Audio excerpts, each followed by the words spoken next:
ओम स्थापकाय च धर्मस्य सर्वधर्मस्वरूपिणे अवतार वरिष्ठाय रामकृष्णाते नमो नमः। ঠাকুর শ্রীরামকৃষ্ণ দেবের সম্বন্ধে আমরা জানবো না এমন মানুষ আমাদের পশ্চিমবঙ্গ রাজ্যে কেন আমাদের ভারতবর্ষে খুবই কম আছেন। ঠাকুর রামকৃষ্ণ, সারদা মা, স্বামী বিবেকানন্দে যাদের কর্মের, যাদের আদর্শেই আমাদের ভারতবর্ষ, আমাদের দেশ গৌরব ও উজ্জ্বল হয়ে উঠেছে। ঠাকুর রামকৃষ্ণ এবং মা সারদা, স্বামী বিবেকানন্দের চরণে সশ্রদ্ধ প্রণাম জানিয়ে আজকে আমরা পরমহংস ভগবানের শ্রী শ্রী রামকৃষ্ণ পরমহংসদেবের কিছু অমৃত বাণী আলোচনা করতে চলেছি এই ভিডিওর মাধ্যমে। ঠাকুর শ্রীরামকৃষ্ণ অর্থাৎ গদাধর চট্টোপাধ্যায়, কামারপুকুরে সেই ছোট্ট গদাধর ঠাকুর শ্রীরামকৃষ্ণ পরমহংসদেব হয়ে উঠলেন বড় হয়ে। দক্ষিণেশ্বরে মা ভবতারিণী সেই পূজারী ঠাকুর, তিনি যে শুধু মানুষ নন, তিনি স্বয়ং অবতার, তিনি স্বয়ং ভগবানের অবতার। তিনি মানুষকে, জীবকে মুক্তি দিতে, মুক্তির পথ দেখাতে কলিযুগে অবতীর্ণ হয়েছেন রামকৃষ্ণ পরমহংস রূপে। সেই শ্রী শ্রী রামকৃষ্ণ পরমহংসদেবের কিছু অমৃতবাণী আজকে আমরা আলোচনা করব এই ভিডিওর মাধ্যমে। প্রতিদিন ক্ষোভ, দুঃখ, বেদনায় জর্জরিত জীবন নিয়ে অতিবাহিত করি। আমরা অতি কষ্টে, দুঃখে, যন্ত্রণা সহ্য করে আমরা জীবন অতিবাহিত করি। আমাদের জীবনে ওঠা পড়া সকলেরই থেকে থাকে। ঠাকুর শ্রীরামকৃষ্ণ পরমহংসদেব বলছেন মুক্তির পথ খুঁজে পাওয়ার রসদ। ঠাকুর রামকৃষ্ণ সেই পথ দেখিয়ে গেছেন। আমরা নানান কাজের ব্যস্ততায় ঠাকুর শ্রীরামকৃষ্ণের অমৃতবাণী, কথামৃত বই আমাদের পড়ার সময় হয়ে ওঠে না। নানান কাজের ব্যস্ততায় ঠাকুরের জীবনী নিয়ে আলোচনা করার আমাদের সময় হয়ে ওঠে না।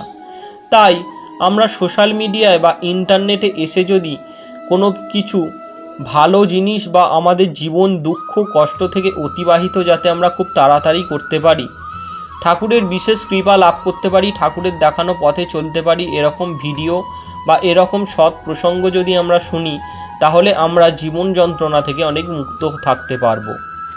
তাই আপনাদের সকলের কাছে একান্ত অনুরোধ করব, দয়া করে আজকের ভিডিওটি আপনারা সম্পূর্ণ দেখুন, স্কিপ না করে। আশা করি আজকের ভিডিওটি আপনারা সম্পূর্ণ দেখলে, আজকের ভিডিও দেখে আপনারা অনেক উপকৃত হবেন এবং সমৃদ্ধ হবেন। আমাদের এই ছোট্ট ভিডিও দেখে যদি আপনারা সমৃদ্ধ হন, তাহলে দয়া করে অবশ্যই আজকের ভিডিওতে একটি লাইক করবেন। আপনাদের কোনো প্রশ্ন থাকলে অবশ্যই আমাদের সেটি কমেন্ট বক্সে এসে করবেন। ভিডিওটি শেয়ার করবেন। আর আমাদের এই ছোট্ট তীর্থবার্তা চ্যানেলে যদি আপনি এখনও একজন না হয়ে থাকেন, অবশ্যই আমাদের চ্যানেলটিকে সাবস্ক্রাইব করে অল নোটিফিকেশনে ক্লিক করে আমাদের পাশে থাকবেন, সাথে থাকবেন, সনাতন হিন্দু ধর্মের বহু জানা ও অজানা কাহিনী দেখার জন্য ও জানার জন্য। তাহলে চলুন আজকের আলোচনা শুরু করা যাক। ক্ষোভ, দুঃখ, বেদনায় জর্জরিত জীবনে সমস্ত হাসি হারিয়ে গিয়েছে মানুষের মন থেকে।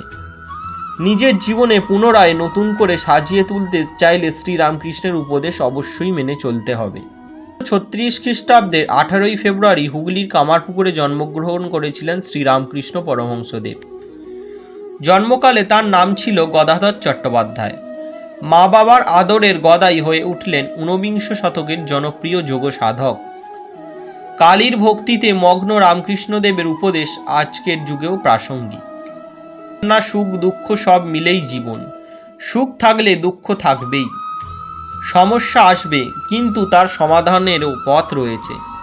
অনেক সময় নিজেরাই সেই পথ খুঁজে পাই, কিন্তু যখন শত চেষ্টা সত্ত্বেও সমস্যার সমাধান করা যায় না, জীবন পুরোপুরি সমস্যায় জড়িয়ে পড়ে, তখন মহাপুরুষদের বাণী আমাদের অনুপ্রাণিত করে।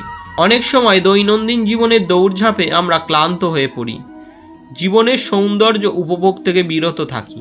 বিভিন্ন টানাপোড়েনের মাধ্যমে প্রাণ যখন ওষ্ঠাগত, তখন কিভাবে আনন্দ ও খুশির সন্ধান পাওয়া যাবে তার পথ দেখিয়ে গেছেন রামকৃষ্ণ পরমহংসদেব। তার কয়েকটি উপদেশ এখন আমাদের মনে নতুন প্রাণের সঞ্চার ঘটায়। প্রথম, যতক্ষণ তোমার সঙ্গে বাসনা ততক্ষণই ভাবনা, আর এই ভাবনাই হলো তোমার দুঃখ, কষ্ট, মোহ, মায়ার কারণ। ঠাকুর রামকৃষ্ণ বোঝাতে চাইছেন যতক্ষণ আমাদের মনের সঙ্গে বাসনা থাকবে ততক্ষণই মনের মধ্যে ভাবনা থাকবে। এই ভাবনাই আমাদের দুঃখ, কষ্ট এবং মায়ার কারণ হয়ে দাঁড়াবে। তাই আমাদের মনের বাসনাকে অবশ্যই দূর করতে হবে। দ্বিতীয়, আমার ধর্ম ঠিক আর অপরের ধর্ম ভুল, এ মত ভালো না বাবা। সবাই ভিন্ন ভিন্ন রাস্তা দিয়ে একজনের কাছেই তো যাবে। তাই যে নামেই তাকে ডাকো না কেন, তাকে মন প্রাণ দিয়ে ভালোবাসো। আমাদের বর্তমান সময়ে এটি সকলেরই জানা এবং বোঝা অত্যন্ত দরকার যে আমি যে ধর্মে বাস করছি বা আমি যে ধর্মে রয়েছি সেই ধর্মটি ঠিক এবং অপরের ধর্মটি ভুল, এটা কখনোই ভাবা উচিত নয়। ঠাকুর রামকৃষ্ণ প্রমাণ করেছিলেন যাহা জল তাহা পানি তাহাই ওয়াটার, অর্থাৎ যিনি ঈশ্বর তিনি আল্লাহ, তিনিই গড। তাই কখনো কাউকে ছোট করা বা কখনো কারো ধর্মকে অপমান করা আমাদের কখনোই উচিত নয়। তৃতীয়, জীবনে শান্তি পেতে মনের ময়লাগুলো ধুয়ে ফেলতে হবে যে বাবা। মনে যতক্ষণ কাম ক্রোধ লোভের বাস সেখানেই সর্বনাশ। অর্থাৎ জীবনে যদি শান্তি পেতে চাই তাহলে আমাদের মনের ময়লা অর্থাৎ মনে জমে থাকা কামনা ক্রোধ এবং লোভকে ধুয়ে ফেলতে হবে। মনে কোনো হিংসা পাপ জমিয়ে রাখা যাবে না, তাহলেই কিন্তু মানুষের সর্বনাশ। চতুর্থ, মনের যেমন বন্ধন আছে তেমন মনের মুক্তিও আছে। এই সংসার নয় তুমি ঈশ্বর প্রেমে নিজের চেতনাকে মুক্ত করবে, নয় তুমি সংসারে বন্ধনেই বন্দী হবে। ঠাকুর রামকৃষ্ণ বোঝাতে চাইছেন মনের যেমন বন্ধন আছে তেমন মনেরও মুক্তি আছে। আমাদের মন যদি কষ্ট পায় সেই কষ্ট থেকে মুক্তির পথও অবশ্যই রয়েছে। এই সংসারে তুমি নয় ঈশ্বর প্রেমে নিজেকে চেতনায় মুক্ত করবে। আমরা যখন কোনো খারাপ পরিস্থিতিতে চলি তখন অবশ্যই ঈশ্বরের চরণে শরণাপন্ন হই। তাই ঈশ্বর প্রেমে যদি আমরা সারাটা জীবন অতিবাহিত করতে পারি তাহলে আমরা সংসারের বন্ধনে থেকেও ঈশ্বরের কৃপা লাভ করব। পঞ্চম, তোমার মনকে ভেদাভেদ শূন্য করতে শেখো, তবেই তুমিও যে কোনো কাজের মধ্যেই ভক্তি রস খুঁজে পাবে। ঠাকুর রামকৃষ্ণের এই কথা থেকে আমরা বুঝতে পারি যে আমাদের মনকে ভেদাভেদ মুক্ত করতে হবে। এটি ভালো এটি খারাপ, এটি ঠিক এটা ভুল, এরকম কখনোই করা চলবে না। তাই ভেদাভেদ শূন্য করলে আমরাও মনে ভক্তি এবং ভক্তি রস খুঁজে পাব। ষষ্ঠ, ঈশ্বর সর্বত্র বিরাজমান, তবে তার বহিঃপ্রকাশ মানুষের মধ্যে সর্বাধিক। তাই মানুষকে ঈশ্বর হিসেবে সেবা করো এবং মনের ভেদকে দূরে সরাও। ঈশ্বর তিনি এই জগৎ সংসারকে সৃষ্টি করেছেন, তিনি জগতের সমস্ত জায়গায় বিরাজ করবেন, এটাই তো স্বাভাবিক। কিন্তু ঈশ্বর মানুষের মনের মধ্যেই বেশি বাস করেন, কারণ মানুষ একমাত্র জীবকুলের মধ্যে শ্রেষ্ঠ জীব যে ঈশ্বরের নাম মাহাত্ম্য প্রচার করতে পারে। তাই মানুষের মনের মধ্যে ঈশ্বরকে খুঁজে দেখো যে সেখানেও ঈশ্বর বসে রয়েছেন। তাই মানুষের সেবা করো, ঈশ্বরের সেবা নিজে থেকেই হবে। সপ্তম, তোমার জীবনের লক্ষ্য শুধুই অর্থ উপার্জন নয়, তোমার জীবনের প্রকৃত উদ্দেশ্য পরমেশ্বরের সেবা ও মনের শান্তি লাভ। আমরা জানি আমরা জীবনে অনেকেই কম বেশি অর্থ উপার্জন করি, অর্থ সকলের জীবনেই প্রয়োজন, কিন্তু শ্রীরামকৃষ্ণ পরমহংসদেব বলছেন অর্থ উপার্জন আমাদের জীবনের মূল উদ্দেশ্য নয়। আমাদের জীবনের মূল উদ্দেশ্য হলো পরমেশ্বর ভগবানের সেবা করা এবং আমাদের মনের শান্তি লাভ করা। আমাদের আত্মিক শান্তি না এলে আমরা কখনোই জীবনে শান্তি পাব না। 84 লক্ষ জনি ভ্রমণ করে আমরা মনুষ্য জন্মে এসেছি ঈশ্বরের নাম গান ও ঈশ্বরের নাম মাহাত্ম্য প্রচার করার জন্য। এই মনুষ্য জন্মে এসে যদি আমরা ঈশ্বরের নাম মাহাত্ম্য প্রচার না করতে পারি তাহলে আমাদের জীবন বৃথা হয়ে যাবে। অষ্টম, যে ব্যক্তি কোনো স্বার্থ ছাড়াই অন্যের জন্য কাজ করেন ঈশ্বর তার সর্বদাই মঙ্গল করে থাকেন। অর্থাৎ আমি কারো ভালো করছি বা আমি কারো পাশে আছি কারো দুঃসময়ে, সেখানে যদি আমার স্বার্থ কাজ করে বা সেখানে যদি আমার নিজের কোনো একটা ভালো মতলব কাজ করে, সেখানে কখনোই ঈশ্বর প্রসন্ন হন না। তাই নিজের স্বার্থকে ত্যাগ করে যদি সর্বদা অন্যের জন্য কাজ করা যায়, ঈশ্বর এতে সর্বদা প্রসন্ন হন এবং ঈশ্বর মঙ্গল করেন।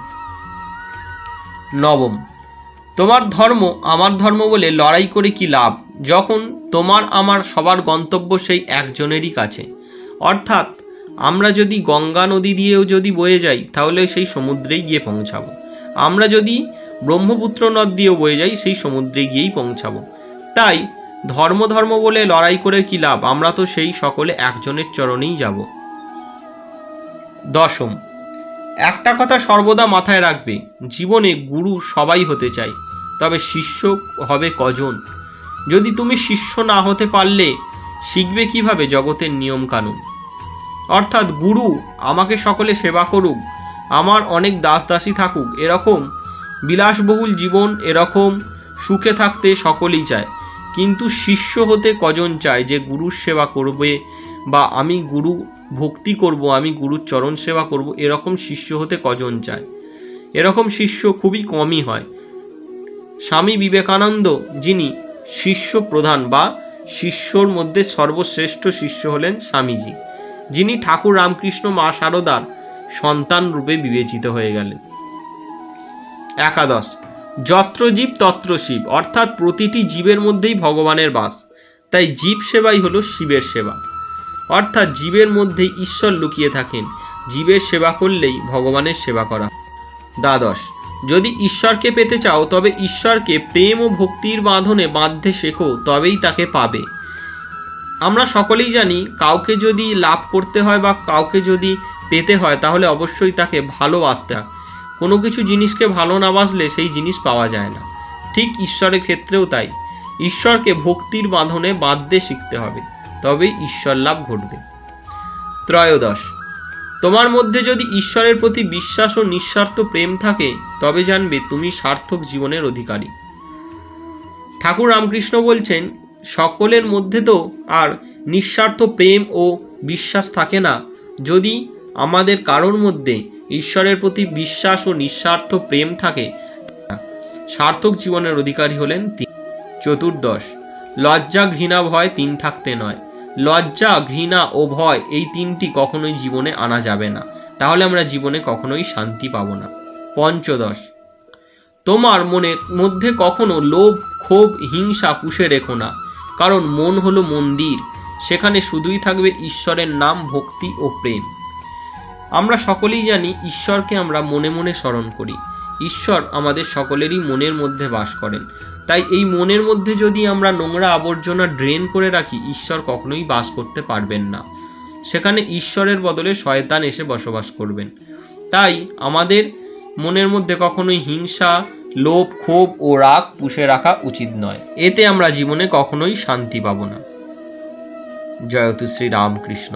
নমস্কার, এই ছিল আজকে ঠাকুর শ্রীরামকৃষ্ণ পরমহংসদেবের দেখানো জীবনে মুক্তির রসদ খুঁজতে কিছু উপায়। আজকে আমরা জেনে নিলাম এই ভিডিওর মাধ্যমে। আশা করি আজকের আলোচনা আপনাদের সকলেরই খুব ভালো লাগবে। আমাদের আলোচনা যদি ভালো লাগে অবশ্যই আজকের ভিডিওতে একটি লাইক করবেন। আপনাদের কোনো প্রশ্ন থাকলে অবশ্যই আজকের কমেন্ট বক্সে এসে আপনাদের ব্যক্তিগত মূল্যবান মতামত আমাদের জানাবেন। ভিডিওটি শেয়ার করবেন। আপনি যদি ঠাকুর শ্রীরামকৃষ্ণ পরমহংসদেবের ভক্ত হয়ে থাকেন অবশ্যই কমেন্ট বক্সে এসে জয়তু শ্রীরামকৃষ্ণ কথাটি লিখবেন। নমস্কার, আজকের আলোচনা আমরা এখানেই শেষ করলাম। আবার দেখা হবে সনাতন হিন্দু ধর্মের কোনো জানা ও অজানা কাহিনী নিয়ে।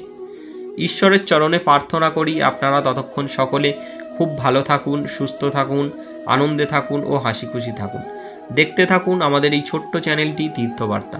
নমস্কার, জয়তু শ্রী রামকৃষ্ণ, জয়তু মা শ্রী সারদা দেবী, জয়তু শ্রী স্বামী বিবেকানন্দ। হরে কৃষ্ণ।